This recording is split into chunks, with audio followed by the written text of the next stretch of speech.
hadis dhaif. Tapi ada ustadz yang kata haram beramal dengan hadis dhaif karena hadis dhaif sama dengan hadis palsu. Dua kemungkinan, ustadz itu salah atau yang bertanya ini tak paham. Dengar baik-baik apa kata Imam Nawawi. Sepakat ulama boleh beramal dengan hadis dhaif fi fadailil a'mal, dalam masalah fadail a'mal. Makanya ulama tak mempermasalahkan hadis dhaif selama cukup 5 syarat. Kata Imam Jalaluddin Abdul Rahman As-Suyuti dalam kitab Takrib yang ditulis Nawawi, disyarah oleh Suyuti, Tadribur Rawi Syarah Takrib An-Nawawi. Tidak dalam masalah akidah, tidak dalam masalah halal haram, tidak ada periwayatnya yang kadzab pendusta.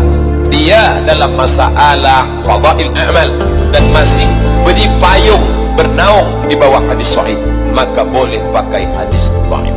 Orang menjadi rusak persaudaraan kerana hadis dhaif, maka hadis dhaif boleh diamalkan selama cukup 5 syarat. Bukan masalah halal haram, bukan masalah akidah, tidak ada periwayatnya yang kadzab pendusta, dia masih bernaung di bawah hadis sahih. Dan untuk fadail a'mal, jangan baca kitab Zakaria Kandahlawi Fadail Amal, banyak hadis dhaif. Bila Fadail Amal Zakaria Kandahlawi tak boleh dipakai, maka tak boleh pakai Sunan Tirmidzi, sebab Sunan Tirmidzi banyak hadis dhaif, Sunan Abi Dawud banyak hadis dhaif, bahkan Musnad Ahmad bin Hanbal merata-rata banyak hadis dhaif di dalam, tak boleh pakai. Apa makna Imam Ahmad bin Hanbal memasukkan hadis dhaif dalam kitabnya? Supaya orang tahu bahawa hadis dhaif boleh dipakai. Bagaimana pendapat Ustaz tentang jamaah tabligh? Masya Allah, ini luar biasa ini. Dakwah dengan mengetuk-ketuk pintu. Abu Hurairah dakwahnya begitu. Dakwah, ikuti jamaah tabligh, nggak ada masalah. Yang antum nggak boleh ikutin itu Syiah. Ikuti jamaah tabligh, dia tertib dalam dakwah. Dia keluar khurut 3 hari, 40 hari, 4 bulan. Ikuti, nggak ada masalah. Boleh, boleh. Wajib tidak. Itu kifayah. Tapi antum harus berterima kasih. Kenapa? Karena jamaah tabligh mau dakwah sampai ke Papua. Jamaah tabligh dakwah sampai ke suku anak dalam, Jambi. Jamaah tabligh dakwah sampai ke Babi. Mereka dakwah luar biasa. Itu menggugurkan dakwah antum. Kalau sampai orang di suku anak dalam tidak tahu Islam, semua dosa. Tapi akhirnya semua menjadi tidak berdosa karena jamaah tabligh mau dakwah ke sana. Hormati mereka kalau datang, sambut dia seperti pahlawan. Kalau antum nggak berangkat, nggak apa-apa. Kalau antum nggak sanggup, nggak apa-apa. Tapi jangan hinakan mereka. Bagaimana pendapat Ustadz mengenai jamaah tabligh yang selalu berdakwah? Ada tetangga saya dulu, sebelum saya berangkat ke Mesir, rambutnya panjang, tapi laki-laki, rambutnya sebahu, tato, punya biliar, meja biliarnya ramai. Begitu saya pulang ke kampung dari Mesir, saya sholat di masjid, terlambat. Imamnya enak sekali. Bismillahirrahmanirrahim. Alhamdulillahi rabbil alamin. Selesai sholat, siapa ini? Rupanya yang punya meja biliar dulu. Saya tanya, abang tobat ketemu Imam Mahdi apa? Ketemu siapa? Kata dia, ada satu kelompok datang ke tempat kami, masuk ke meja biliar kami.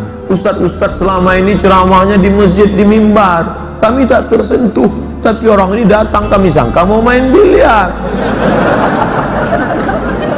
Berjenggot, berjubah, mengajak sholat. Pertama kami marah, jangan ajak kami sholat. Besok datang lagi, senyum, bawa minyak wangi, ngasih siwak gosok gigi. Kami marah. Hari ketiga kami marah, datang. Lama-lama kami muak. Iyalah kami ikut. Akhirnya kami berhenti, kata dia.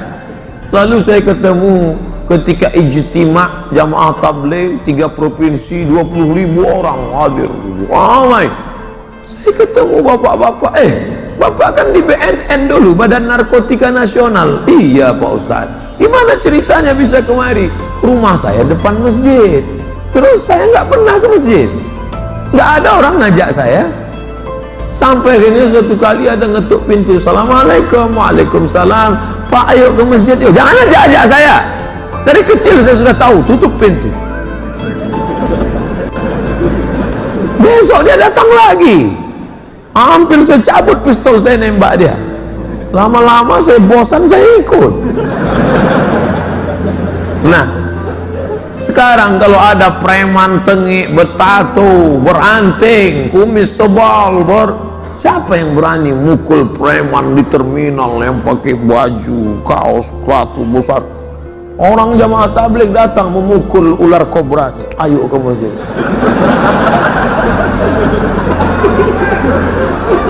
Ustadz Dery Sulaiman, penyanyi gitaris, dapat hidayah bukan di Makkah. Di mana? Di Bali. Tatonya banyak. Ketika orang ngejek dia, ente pakai tato masuk neraka, ente tato masuk neraka. Tiba-tiba datang satu kelompok, dia udah curiga, ini orang pasti mau ngejek saya lagi nih. Ketika dia pancing nanya, Pak, apa hukumnya orang pakai tato tapi sholat? Orang pakai tato sholatnya nggak apa-apa. Loh, yang masalah itu mana? Nggak pakai tato dan nggak sholat. Itu yang bermasalah. Akhirnya hatinya lunak, ke masjid. Nah ini ada pun mengatakan, apa itu jamaah tabligh itu sesat, hajinya bukan ke Makkah tapi IPB, India, Pakistan, Bangladesh. Ini fitnah-fitnah, ini klarifikasi. Makanya saya selalu mengikuti apapun nama kelompoknya, saya tidak lihat orangnya, tapi saya lihat referensinya. Apa kitab yang dipakai? Fadail A'mal. Siapa yang menulisnya? Maulana Zakaria Kandahlawi. Sebelum Maulana Zakaria Kandahlawi siapa? Maulana Ilyas. Maulana Zakaria Kandahlawi, Maulana Ilyas, ahli hadis dari India. Mereka menyusun kitab, habis sholat subuh dibacakan. Adapun bahwa terjadi, saya tidak maulah ikut ini. Masa ada istri mau melahirkan, suaminya pergi entah kemana. Kasuistik bisa saja terjadi di mana-mana. Oknum bisa saja terjadi di mana-mana. Khudh masafa. Dari mana ini Pak Ustadz? Dari India. Di India tabligh akbar begini tidak bisa. Kalau di India buat tabligh akbar begini, datang Sanjay Dutt, Amitabh Bachchan, Shahrukh Khan. Tidak bisa. Maka inisiatif Maulana Ilyas dengan Maulana Zakaria Kandahlawi, mereka datang ke rumah-rumah, ke pintu-pintu. Assalamualaikum, Waalaikumsalam. Begitu orang buka pintu, kya hal hai, tike, aj kocokan. Kya hal hai artinya apa kabar, tike artinya bagus. Assalamualaikum, salam. Kya hal hai, apa kabar? Kabar baik. Ayo kita ke masjid, kata dia. Ayo pakaian sunnah, pakai putih, pakai jubah, pakai jenggot, pakai sorban. Nabi pakai sorban. Nabi SAW pakai sorban. Wa ala ra'sihi imamatun sauda. Nabi ketika masuk ke kota Makkah tahun 8 Hijrah, di atas kepalanya bersorban berwarna hitam. Ada sorbannya warna putih. Pakai burdah warna hijau.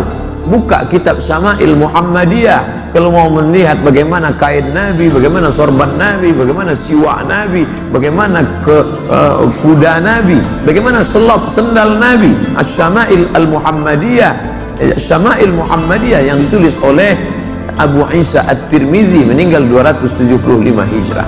Nah, jadi yang dibawa ini adalah sunnah-sunnah.